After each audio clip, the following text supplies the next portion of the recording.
Juste avant que la vidéo commence, vous êtes 95% à regarder les vidéos et ne pas être abonné. Donc pour me soutenir, appuyez sur ce bouton pour qu'on arrive aux 1000 dès le début de l'année prochaine. Je vous laisse donc avec la suite de la vidéo. N'hésitez pas à vous abonner également à mes réseaux. Bon visionnage. Bonjour à tous, je suis très heureux de vous retrouver dans cette preview de la seconde partie du championnat de Première Ligue. J'avais fait, ce qui est ma toute première vidéo YouTube, une preview plus globale sur sur la Première Ligue. Je vous invite à la voir parce que j'avais dit des trucs qu'on retrouve quand même bien, un petit peu comme la surprise d'Arsenal. Bon, je m'y attendais pas à ce point pour être honnête avec vous, ou encore Liverpool dans une probable difficulté. Je vous mets la vidéo juste ici, voilà, si ça vous intéresse, pour mes débuts, pour revenir à mes débuts un petit peu comparé avec celle-là, ça pourrait être amusant. Voilà, trêve de blabla, on va parler directement de cette première ligue assez surprenante, hein. Quand même. On a eu un très beau spectacle. Et alors, on va commencer par un récap de 2022 avant un petit peu d'entrée club par club, notamment, enfin, même que d'ailleurs les clubs du haut, du haut de tableau. Mais vraiment, cette première ligue, il y a eu beaucoup de plaisir. Moi qui regarde presque les 10 matchs de première ligue par week-end, pour être très honnête avec vous, c'est de très loin mon championnat préféré. Moi là, je tourne cette vidéo assez tard, sachant que demain, ça reprend, je suis hyper heureux. Bref, on va jeter d'abord un coup d'œil à ce classement de la première ligue. Arsenal leader surprise avec 5 points d'avance sur Manchester City. Je vous invite quand même à regarder une statistique, c'est pas une statistique, c'est un nombre entre. Oui, c'est ça, un nombre. Le nombre de matchs entre Arsenal City et Newcastle Tottenham. Arsenal City, ils en ont 14 chacun, alors que Newcastle Tottenham, ils en ont 15. Donc potentiellement, Arsenal a un matelas de 10 points sur le troisième, ce qui est énorme à presque mi-saison, quoi. Donc vraiment, Arsenal fait un début de saison impressionnant. Dans cette, il y a eu beaucoup aussi de grosses surprises, hein, bon comme dans le mauvais sens, avec cette troisième place de Newcastle, qui a pareil, a perdu qu'une seule fois, on va y revenir plus tard. On a également le retour aux affaires un petit peu de Manchester United, qui ça va un petit peu mieux. Pareil, on va un petit peu décrypter tout ça. Mais il y a eu aussi des mauvaises surprises, hein, avec Liverpool et Chelsea qui sont respectivement 6e et 8e de Premier League à cette presque mi-saison. On va tenter un petit peu d'expliquer tout ça et de voir comment est-ce que pour la suite de la compétition ça pourrait changer pour ces clubs-là. Donc écoutez, on a fait largement un petit récap sur cette saison 2022 assez exceptionnelle quand même, il faut le dire. Maintenant, l'année 2023 va commencer, même si fin 2022, il y aura quand même des matchs avec le Boxing Day. Mais on va parler de tout ça dans cette vidéo. Encore une fois, je le dis en intro, mais n'hésitez pas à vous abonner pour soutenir mon travail, ça me ferait très plaisir. Je parle pas plus, je vous laisse avec la suite de la vidéo. Ça fait depuis 2004 qu'ils n'ont pas remporté la première ligue. Arsenal. Arsène Wenger était encore à ce moment-là entraîneur des Gunners, tout simplement. 2004, pour vous dire, c'est mon année de naissance. Donc ça fait quand même 18 piges qu'ils n'ont toujours pas revu ce trophée de la première ligue. Donc ça commence à faire beaucoup. Et pour moi, ouais, en vrai, ils sont capables d'aller remporter cette première ligue, tout simplement. Pourquoi? Parce que déjà, les plans d'Arteta fonctionnent enfin. Arteta, ça fait quoi, 2-3 ans qu'il doit être à Arsenal, 2 ans je pense, qu'il doit être à Arsenal. Au début, ça n'a pas du tout marché, on l'a critiqué. C'était Arteta out, c'était. Et là, il a les joueurs pour, il a pas de star dans l'équipe. En fait, c'est ça, ça fonctionne comme ça aujourd'hui. C'est que Arsenal n'a pas de star, c'est un gros collectif. Et Arteta arrive vraiment à souder ce collectif, tout simplement, et à en faire quelque chose d'assez exceptionnel, je le trouve. Et puis il a remis sur pattes des gens, hein. Gabriel Jesus à City, c'était pas catastrophique, mais c'était de plus en plus compliqué. Et il est parti de Arsenal, même si c'est un petit peu plus compliqué sur la fin de cette année 2022. Il a fait un début de saison monumental. Mais même derrière, c'est les autres qui prennent la relève. Regardez Odegaard. Odegaard, c'est 6 buts. Moi, Arsenal, sur le jeu, c'est assez impressionnant. Pour parler un petit peu de cette année 2023 qui se profile, la fin janvier va être assez importante pour Arsenal, puisque je vous le dis, hein, c'est simple, ils vont faire Newcastle le 3 janvier, Tottenham le 15 et Manchester United le 22. c'est que des équipes à sa poursuite, tout simplement. Et donc, attention à ne pas perdre de points face à elles, sachant que je pense que Arsenal, ça fait longtemps qu'ils n'ont pas été dans cette situation de leader, et que à ne pas déjouer en fait, tout simplement sous la pression d'un un potentiel titre en vue. Mais voilà, pour revenir un petit peu, moi il y a une action quand même que je voudrais retenir, c'est ce but contre Liverpool avec Arsenal, ça commence par une récupération, je crois que c'est Thomas Partey, et je sais pas si c'est Odegaard, je sais plus qui la récupère, ça doit être Ben White ouais, sur le côté droit, et qui va transmettre à Saka également, Saka qui va un petit peu les fixer, c'est son point fort aussi, à Saka qui va la mettre, soit là pour le coup c'est Odegaard dans l'axe, et je pense que ça va être Martinelli qui va conclure directement. Il n'y a pas grand chose à dire en fait. Enfin, cette efficacité aussi qu'a Arsenal à aller vite vers l'avant, à se projeter facilement. Là, regardez, on est à 45 secondes de jeu et directement ils sont offensifs, directement ils en veulent. Et je crois que de mémoire qu'ils ont beaucoup ouvert le score dans cette première ligue. C'est ça qui, moi, m'impressionne pas mal. On va parler du milieu avec Thomas Partey, Odegaard et comment il s'appelle, et Xhaka bien sûr, qui en fait les trois font un très bon début de saison. Voilà, on peut citer aussi Zinchenko, pour accompagner Jesus, on a du Granit Xhaka, non, de Bukayo Saka, qui a fait une très bonne Coupe du Monde aussi, et qui a fait également un très bon début de saison. Donc assez encourageant quand même, je trouve, pour Arsenal.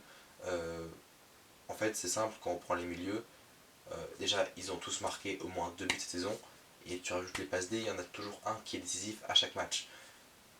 Voilà, c'est tout.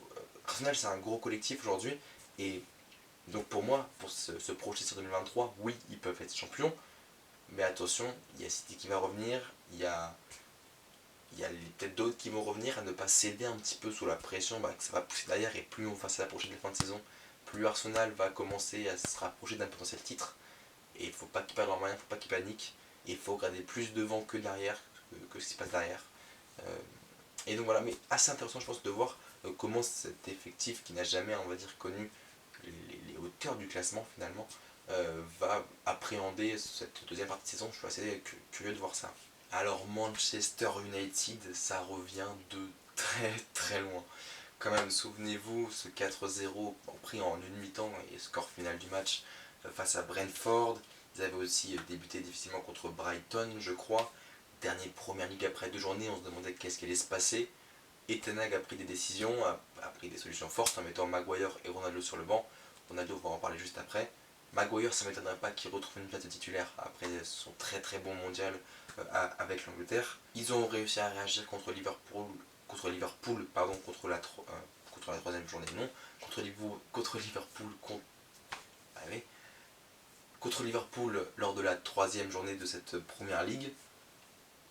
Alors c'est certes c'est pas le meilleur Liverpool, je vous l'accorde, mais après ils ont quand même accroché Arsenal, ils ont même battu Arsenal, c'est les seuls à avoir battu Arsenal cette saison.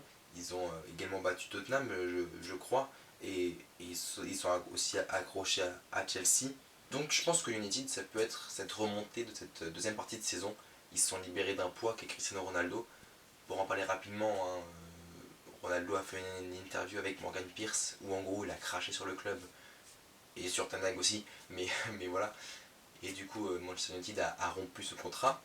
Mais je pense que le fait de ne plus avoir cette pression Ronaldo dans l'équipe, qu'on a aussi vu avec le Portugal lors de la LDC, non, lors de la Coupe du Monde 2022, je pense que ça peut faire que du bien à Manchester United de ne plus avoir ce poids Ronaldo.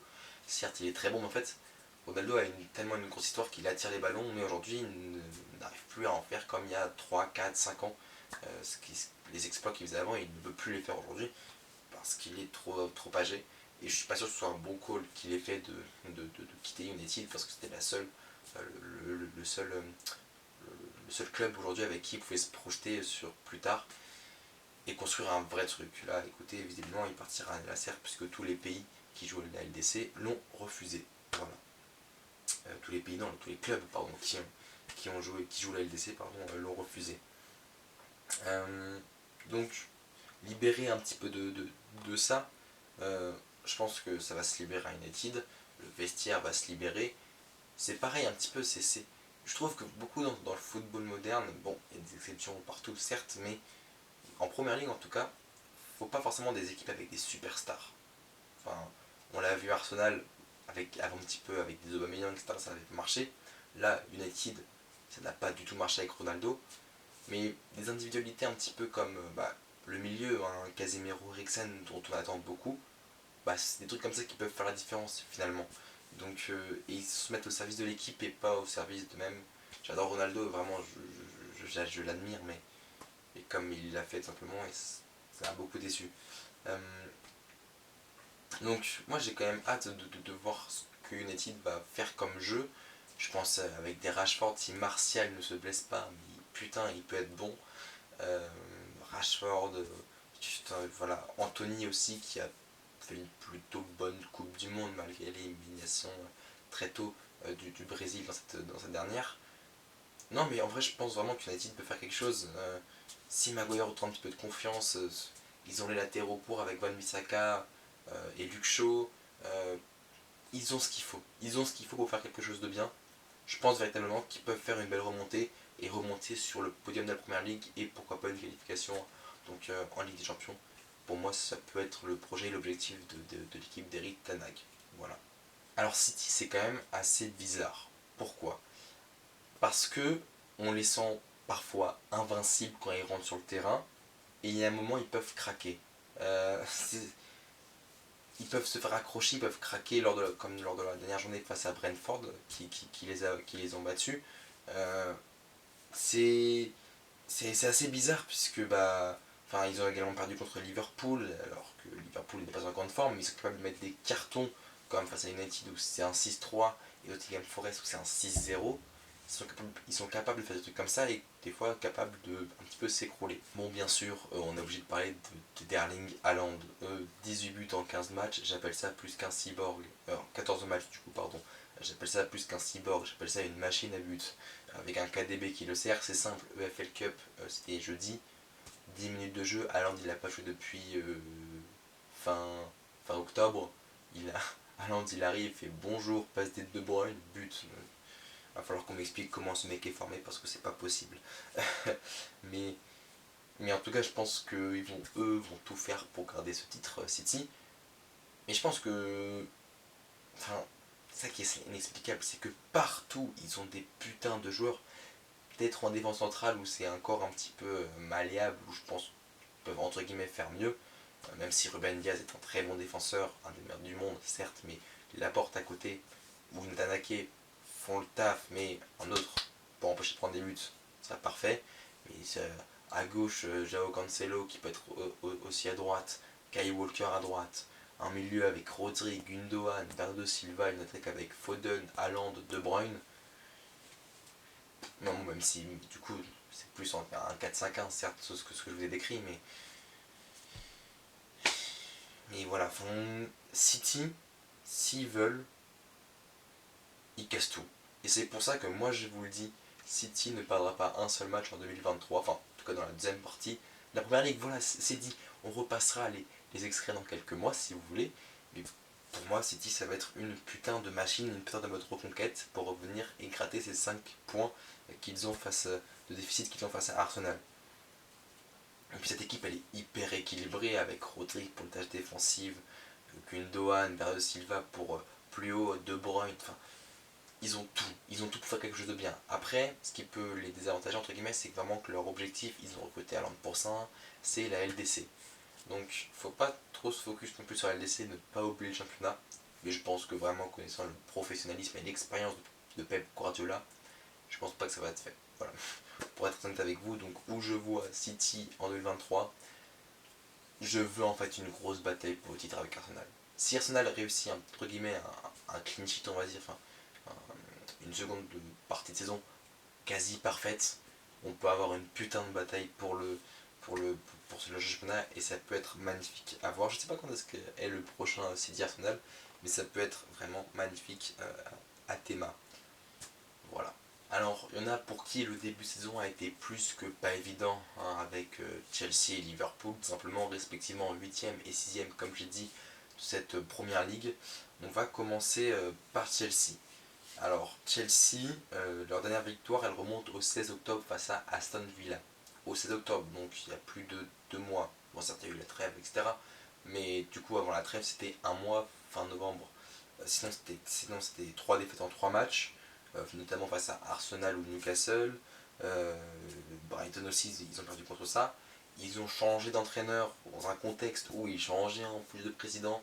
Donc vraiment, au niveau stabilité du club, ils en ont rien à foutre. Abramovich était parti parce qu'il était russe, pour rappel. Thomas Tuchel s'était fait virer le 8 septembre. Pour Graham Potter qui s'est fait taper 4-1 par donc son ancienne équipe Brighton qui l'entraînait avant Chelsea à domicile, enfin à domicile de Brighton quoi. C'est pas un bon move, je pense, d'avoir viré Thomas Tuchel parce que c'est pas de sa faute. Enfin, il a plus de Kanté, donc niveau équilibre défensif, c'est la grosse merde. On a essayé d'être à 5 derrière, c'est pas fou, même si Thiago Silva tient à peu près la baraque. Koulibaly, on va dire que pour le moment il s'est pas adapté au style de jeu anglais, mais c'est dur quoi. C'est dur, et même avec les. Pourtant ils ont fait un gros mercato devant avec Aubameyang et Sterling. Aubameyang, je crois, il a été blessé à un moment, donc on me remettait à Verts en faux neuf. Voilà quoi, à Verts en faux neuf, j'ai envie de dire. Enfin, je sais pas, juste pour vous dire, le meilleur buteur c'est Kai Havertz, il a 3 buts. 3 buts. C'est le meilleur buteur du club cette saison. C'est le meilleur buteur du club cette saison, pardon. Enfin, ça montre beaucoup de choses, enfin, vraiment. Et vraiment, je pense que c'est pas une bonne idée l'éviction de Thomas Tuchel. Je comprends pas en fait pourquoi. Et j'espère pour eux qu'ils vont réussir à choper un milieu défensif au mercato hivernal, parce que sinon la deuxième partie de saison elle va être très très longue. Mais en plus de ça, enfin, ce serait un bon call d'en prendre un et un bon, parce que Kanté arrive en. Le contrat d'N'Golo Kanté arrive à expiration en juin. Donc là, il va falloir pas tarder à soit le prolonger, mais même je crois que c'était la priorité de Kanté de rester à Chelsea. Il y a eu d'autres offres, soi-disant, en Arabie Saoudite, mais Kanté en Arabie Saoudite, après, tout est possible, hein. Mais bon, pas sûr que ce soit là où il veut continuer sa carrière. Mais bref, voilà, mais et puis offensivement, ils ont le talent avec Pulisic, avec un Ziyech qui a fait une Coupe du Monde incroyable. La Coupe du Monde de Ziyech, on a Mount aussi. Ils ont de quoi faire, mais il manque défensivement. C'est une catastrophe et ça déséquilibre toute l'équipe, en fait, j'ai l'impression. Donc, comment est-ce que je vois Chelsea, moi, en 2023 ? Bah, pas mieux. En vrai, pas mieux. Parce que Kanté ne reviendra pas avant mars. Soit il trouve un bon numéro 6, Kovacic et Jorginho n'ont pas cette fibre défensive qu'a un Kanté, bien évidemment, mais même pas de fibre défensive, j'ai envie de dire, tout court. Donc, et puis avoir que le temps que le 6 s'adapte au système, enfin bref, c'est un gros complexe, donc je vois pas forcément Chelsea. Je les vois s'accrocher aux places européennes, mais sans briller, quoi, grosso modo. Donc voilà, va falloir garder un œil sur Chelsea. L'autre déception de cette saison, de ce début de saison plutôt, c'est Liverpool, forcément 6ème. Après, ils sont pas si loin que ça, hein. Pour le coup, je crois qu'ils doivent être à quelques 3-4 points du podium de Newcastle. Mais il a fallu 4 journées à Liverpool pour s'imposer. Bon, certes, c'est un 9-0 contre Bournemouth, mais je crois qu'ils ont perdu contre Fulham et fait un match nul contre Brighton, il me semble, quelque chose comme ça. Et donc ils ont perdu contre United en troisième journée. En fait, Liverpool, je pense que c'est la fin d'un cycle. Pour la simple et bonne raison que ils sont hyper fébriles. Ils sont hyper fébriles. 8 fois sur les 14 matchs, ils ont encaissé le premier but. Et en plus, très rapidement, très souvent.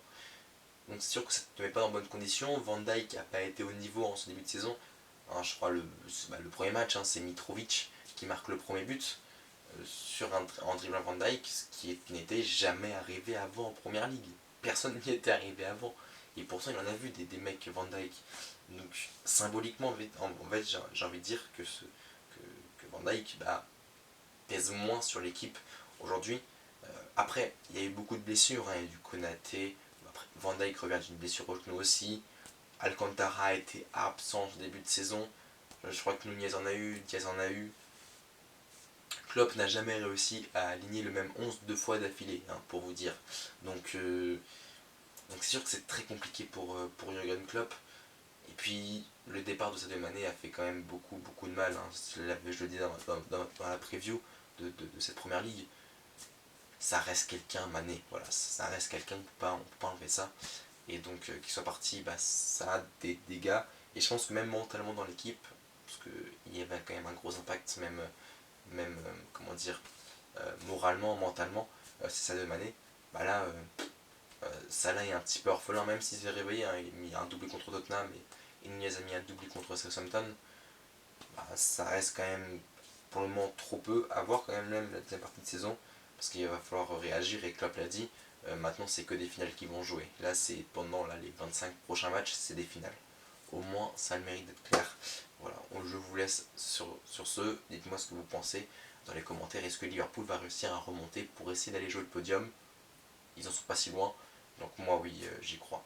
Il y a une équipe dont on parle trop peu et qui est pourtant troisième de première ligue derrière les deux gros Arsenal City, c'est Newcastle. Et Newcastle, même si City a un match de moins, ils sont qu'à 3 points de donc City. Bah putain, Newcastle, vraiment, c'est la grosse surprise de début de saison.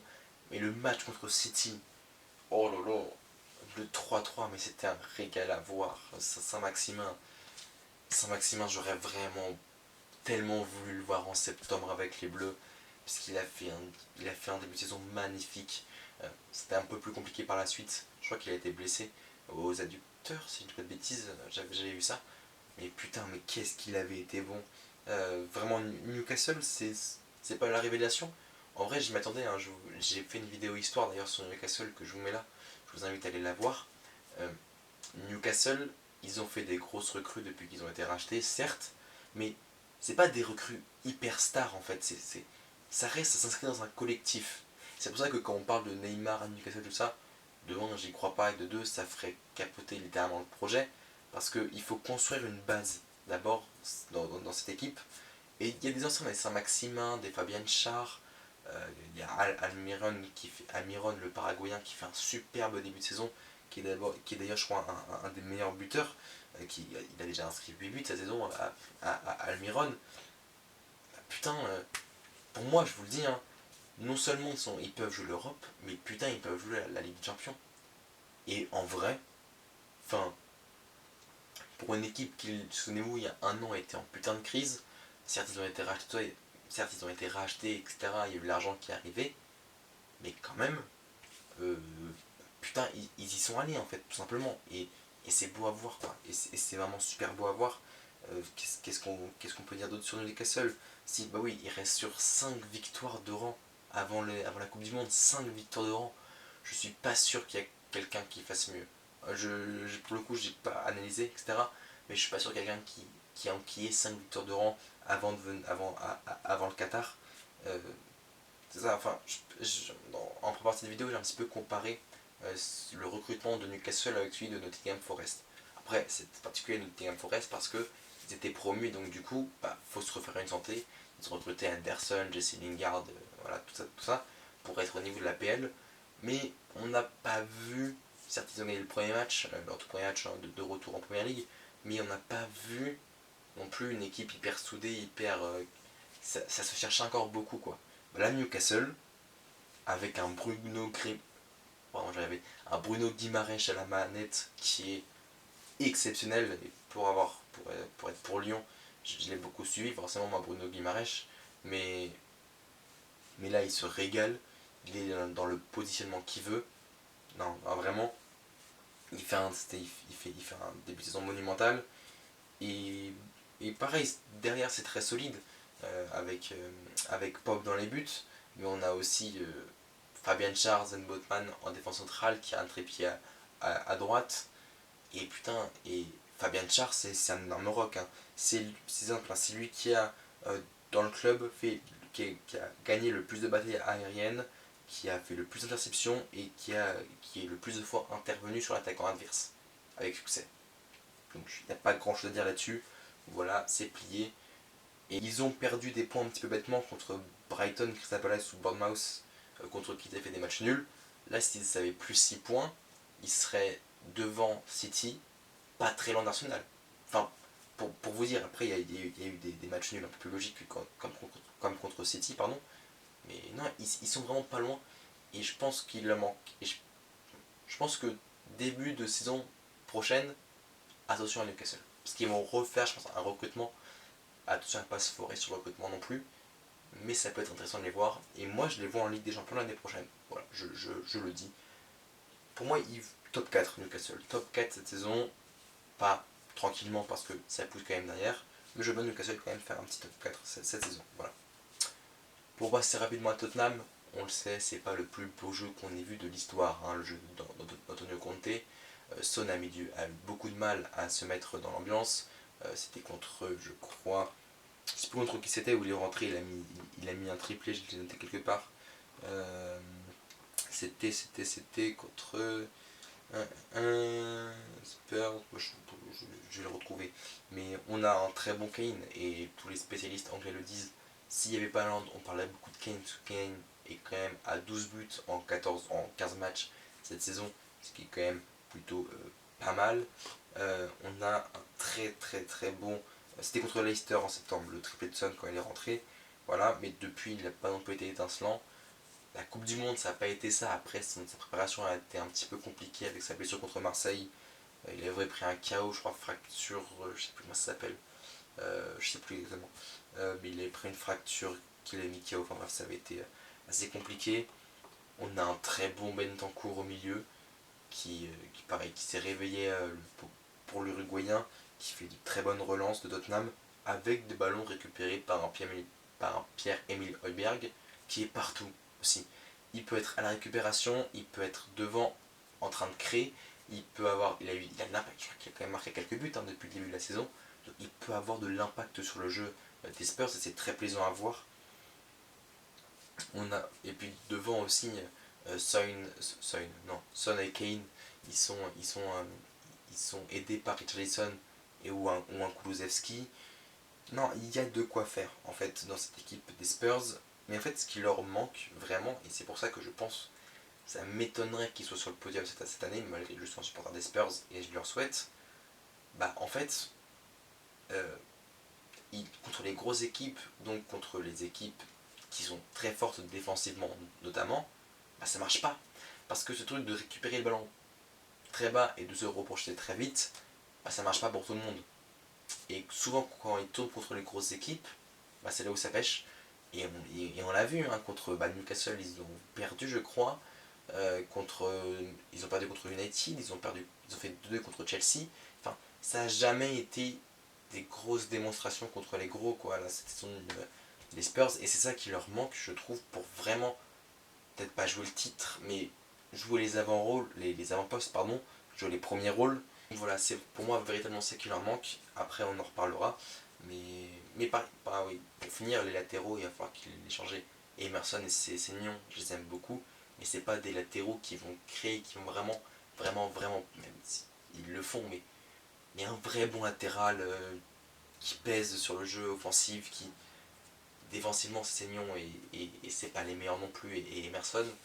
Donc un petit peu de mercato et sur les ailes, et je pense que ça pourrait aller, mais il va falloir quand même aussi créer beaucoup plus de jeux, ballon posé, enfin construire et pas aller en transition rapide, quoi. Voilà, comme ils font depuis le début de la saison. Donc voilà, je ne les vois pas forcément sur le podium. Pareil, se jouer entre la 4ème et la 5ème place comme l'année dernière. Voilà, c'était pour cette preview sur la deuxième partie de cette première ligue. Si elle vous a plu, n'hésitez pas à vous abonner à cette chaîne. On se retrouve très vite pour une toute prochaine vidéo. Je vais essayer de faire une preview de la deuxième partie de Ligue 1, c'est promis. En attendant, profitez bien de ce retour du foot en club. Bah, j'ai envie de dire une bonne fête de fin d'année également. Je vais tourner une vidéo bilan également, je pense le 31, pour faire un bon bilan sur cette année 2022, sur ces 4 et demi premiers mois de 2022 sur YouTube qui ont été exceptionnels pour moi au-delà de mes attentes. Écoutez, merci pour tout. C'était Marc, on se retrouve très vite. Prenez soin de vous et de vos proches. Ciao.